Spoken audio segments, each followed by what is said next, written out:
چاند پر زندگی کتنا آسان اور کتنا مشکل۔ چندریان 3 کے علاوہ دنیا کے کئی ممالک مشن مون کے تحت اپنی تحقیق جاری رکھے ہوئے ہیں۔ روس نے بھی 47 سال بعد اپنا خلائی جہاز چاند پر بھیج دیا، لیکن وہ ناکام رہا۔ عالم یہ ہے کہ چاند کے مدار میں ٹریفک بڑھ گئی ہے، لیکن سوال یہ پیدا ہوتا ہے کہ کیا چاند پر زندگی ممکن ہے؟ اگر نہیں تو پھر دنیا کے تمام ممالک اتنا پیسہ کیوں خرچ کر رہے ہیں؟ اس کے لیے ہم سب سے پہلے تفصیل سے جانتے ہیں کہ کیا واقعی چاند پر زندگی ممکن ہے یا نہیں۔ کیا چاند پر زندگی ممکن ہے؟ اب تک کی تمام تحقیق اور دریافت کے بنیاد پر یہ کہا جا سکتا ہے کہ چاند پر زندگی کا ہونا کچھ ٹائم کے لیے ممکن ہے، ہمیشہ کے لیے ممکن نہیں، کیونکہ یہاں زمین جیسا ماحول نہیں ہے۔ ریڈیشن اور ٹیمپریچر جیسی بنیادی وجوہات ایسی ہیں جو زندگی کو وہاں بہت مشکل کر دیتی ہیں۔ مخالف ماحول: چاند پر زمین جیسا ماحول بالکل نہیں ہے۔ یہاں کا ماحول بہت ظالمانہ اور مخالف ہے۔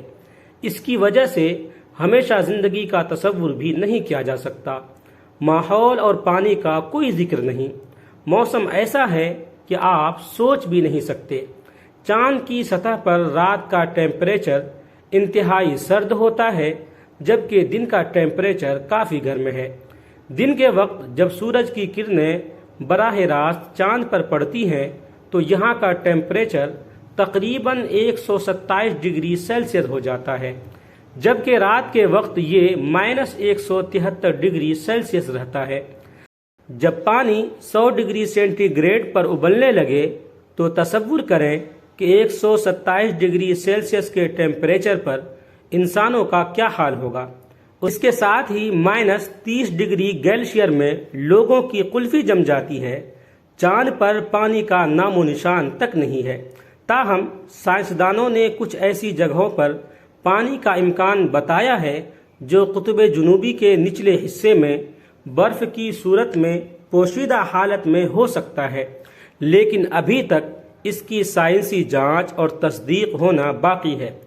لیکن صرف برف یا پانی کی ایک بوند حاصل کرنے سے زندگی ممکن نہیں ہے، کیونکہ پانی کے ساتھ ساتھ پورے ایکو سسٹم کا ہونا بھی بہت ضروری ہے۔ جس طرح سے ماحول زمین کو ڈھال فراہم کرتا ہے، چاند پر ایسا کوئی نظام نہیں ہے۔ ہمارے پاس ایک مضبوط ماحولیات یعنی ایکو سسٹم ہے، جبکہ چاند پر ایسا بالکل نہیں ہے۔ آپ جانتے ہیں کہ کائناتی شعاعوں یعنی کرنوں کی کئی اقسام زمین پر بھی ہوتی رہتی ہیں۔ ان میں سے اکثر کافی خطرناک ہیں، لیکن زمین کی فضا ہمیں ان سے بچاتی ہے۔ لیکن چاند پر کائناتی ریڈیشن بہت زیادہ ہے۔ ایک طرح سے یہ شعاعیں یعنی کرنیں زمین کے تمام تحقیقی مراکز کے لیے بھی ایک چیلنج ہے۔ اس کے علاوہ سورج کی الٹرا وائلٹ شعاعیں یعنی کرنیں بھی براہ راست چاند کی سطح پر پڑتی ہیں۔ ویکیوم اور غذائی اجزاء یعنی کھانے پینے کی چیزیں۔ چاند پر خلا کی کیفیت ہے۔ ویکیوم کا مطلب ویکیوم ہے۔ اسکول میں آپ نے سائنس کی کتاب میں خلا کے بارے میں تفصیل سے پڑھا ہوگا۔ خلا کی حالت میں توانائی اور طاقت دونوں کمزور ہو جاتے ہیں، اس لیے یہاں کسی قسم کی نباتات یعنی پیڑ پودے یا انسانی ڈیولپمنٹ یعنی گروتھ کا سوال ہی پیدا نہیں ہوتا۔ پھر چاند تک پہنچنے کی ضد کیوں؟ انسان کے اندر بنیادی طور پر تجسس یعنی تحقیق اور کسی چیز کو تلاش کرنے کا مادہ بھرا ہوا ہے۔ تمام جانداروں میں اس کے بہترین ہونے کی وجہ بھی اس کا تجسس یعنی تحقیق اور تلاش کرنے کی طاقت ہے۔ اپنی بنیادی فطرت کی وجہ سے انسان چاند کو اسی تجسس سے دیکھتا رہا ہے۔ چونکہ چاند زمین کے قریب ترین ہے، اس لیے زمین اور اس کی تاریخ کے لیے اس کے وجود کے مفہوم کو جاننے کے لیے ایک عرصے سے اصرار کیا جا رہا ہے۔ چاند فلکیاتی یعنی آسمانی دنیا کو سمجھنے کی سمت میں ایک بہت بڑا سنگ میل ثابت ہو رہا ہے۔ چاند پر مطالعہ سائنسدانوں کے لیے بہت قیمتی ہے۔ اس کی سطح، ساخت، ارضیات اور تاریخ کا مطالعہ کر کے پورے نظام شمسی یعنی سورج کی ابتدائی تاریخ کے بارے میں سائنسی معلومات حاصل کی جا سکتی ہیں۔ کچھ محققین کا خیال ہے کہ چاند کے قطبوں کے قریب مستقل اندھیرے میں برف اور ایندھن کے ذخائر جیسے قیمتی وسائل ہو سکتے ہیں۔ سائنسی تحقیق کے علاوہ قوموں کے درمیان مقابلہ بازی اور چاند پر اپنا پرچم لگانے پر اصرار بھی اس کی کھوج کی ایک بڑی وجہ ہے۔ قومیں چاند کو ایک قومی وقار اور احترام سے جوڑ کر فتح کی طرف دیکھتی ہیں۔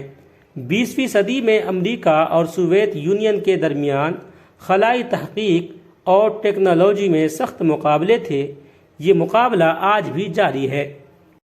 انڈیا کی جانب سے روانہ کیا جانے والا چندریان 3 خلائی جہاز آج کامیابی سے چاند کی سطح پر اتر گیا ہے۔ روس، امریکہ اور چین کے بعد اب انڈیا سافٹ لینڈنگ کرنے والا چوتھا ملک بن گیا ہے۔ ہمارے تمام سائنسدانوں کو بہت بہت مبارک۔ حضرت مولانا صوفی عبدالحمید خان سواتی رحمۃ اللہ علیہ نے اپنی تفسیر معالم العرفان فی دروس القرآن میں اس پر مفصل کلام کیا ہے۔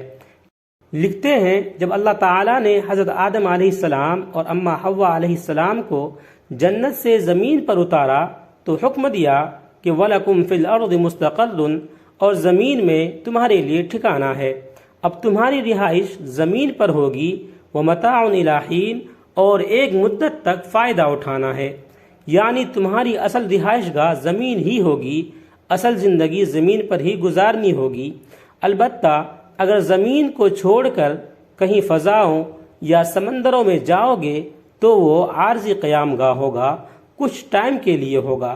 مستقل قیام زمین پر ہی کرو گے، زمین ہی اصل ٹھکانہ ہے۔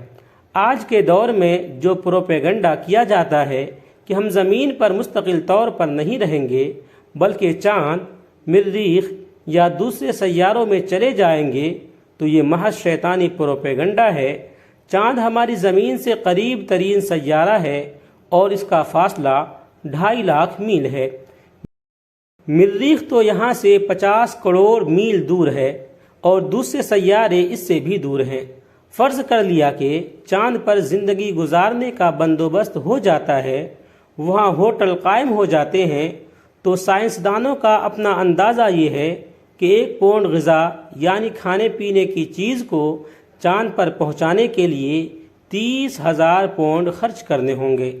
وہاں پہنچنے کا خصوصی لباس یعنی کپڑے 4 لاکھ روپے میں تیار ہوگا۔ یہ زمینی لباس تو راستے میں ہی جل جائے گا۔ چاند پر تو ایٹمی لباس پہننا ہوگا۔ وہاں کی گرمی کی مقدار تقریباً 40,000 سینٹی گریڈ ہے، جہاں پر پانی تو کیا، تانبا بھی پگھلنے لگتا ہے۔ چاند کے ایک طرف گرمی ہے اور دوسری طرف اتنی سردی ہے جس کا اندازہ نہیں لگایا جا سکتا۔ لہذا ایسی جگہ پر رہنے کے لیے اتنا قیمتی لباس تیار کرانا ہوگا۔ ظاہر ہے خوراک اور لباس پر اتنی رقم خرچ کر کے کون رہائش پذیر ہوگا، کون وہاں رہنے کے لیے راضی ہوگا؟ اگر کوئی وہاں تک پہنچے گا بھی تو اس کا قیام بالکل عارضی ہوگا، یعنی کچھ ٹائم کے لیے ہوگا۔ آخر کار اسے زمین پر ہی آنا پڑے گا۔ اسی لیے قرآن میں اللہ تعالیٰ نے فرمایا کہ تمہارا اصل ٹھکانہ زمین پر ہی ہوگا۔ دوسری جگہ فرمایا منہا خلقناکم وفیہا نعیدکم ومنہا نخرجکم تارۃ اخری، اے انسان، ہم نے تمہیں اسی زمین سے پیدا کیا، اسی میں لوٹائیں گے اور پھر قیامت کو دوسری مرتبہ اسی سے نکالیں گے۔ اسی لیے یہاں پر فرمایا کہ اے آدم اور حوا، تم یہاں سے زمین پر اتر جاؤ، ایک خاص مدت تک وہی تمہارا ٹھکانہ ہوگی۔ اس سے پتہ چلتا ہے ہماری ضرورت کی تمام چیزیں جو ہمیں زمین پر آسانی سے مل جاتے ہیں، اس کی تمنا بھی ہم چاند پر نہیں کر سکتے۔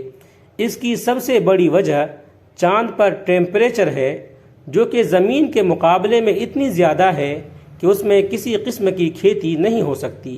اسی وجہ سے انسان وہاں کچھ ٹائم کے لیے تو جا سکتا ہے، ہمیشہ کے لیے اپنا گھر وہاں بنا کر نہیں رہ سکتا زمین کی طرح۔